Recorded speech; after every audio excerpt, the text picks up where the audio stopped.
காலை எந்திரிக்கும் போது விழுந்து வணக்கு. அது குடும்பமாக இருந்தாலும் சரியா, குடும்பத்தில் இருந்தாலும் குற்றம் இல்லை. அவன் கடவுள் தெரியாதா?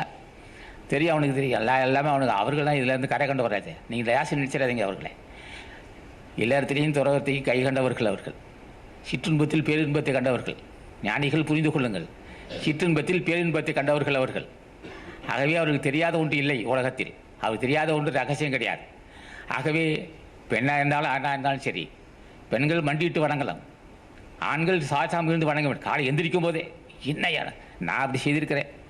காலை எந்திரிக்கும் போதே சாசாம இருந்து வணங்காமல் எந்திரிக்க மாட்டேன். என்னையா உடம்பு சுத்தன, உடம்பு சுத்த அப்புறம் பாதிச்சிக்கலாம்.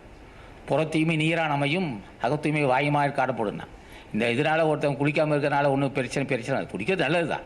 ஆனால் அது வீண்டு வணங்குறதுனால ஒரு பெரிய அது குற்றம் நினைச்சிட மாட்டாங்க ஞானிகள். குளிக்காமையா வணங்கணும்னு கேட்டால் நாங்களாம் பெரிய காலத்துக்கு பண்ண குளிக்க மாட்டோம்.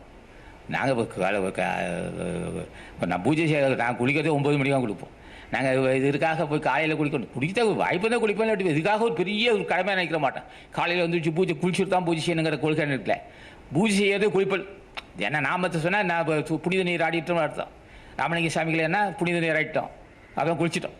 நாமத்தை எப்போவுமே குளியல், அவள் தான் உடம்பை குளிச்சுட்டு அர்த்தம். மற்ற குளியெல்லாம் உடம்பு ஆரோக்கியத்திற்காக. அது குளிக்கக்கூடாதுன்னு சொல்லலை, அதுக்காக நீங்கள் இது குளிக்கக்கூடாதுன்னு நினச்சிடாதீங்க. குளிக்க நல்லது. அடிப்படை மனம் உடம்பு குளிக்குது. புற தூய்மை நீரான மையம். உடம்பு தூய்மை நீரான அக தூய்மை வாய்மையால் காணப்படுனா. அது நான் வாய்மைனா உண்மை, தூய்மை, மெய்மை. அப்போ எப்படி ஒரு வாய்மை? வாய்மை உண்மையானவர்களை வணங்கினால் அன்றி ஒருவனுக்கு உண்மையானது வாய்மை கிடைக்காது. வாய்மை என்பது உண்மை என்றும் மெய்மை என்றும் சத்தியம் என்று பொருள்படும்.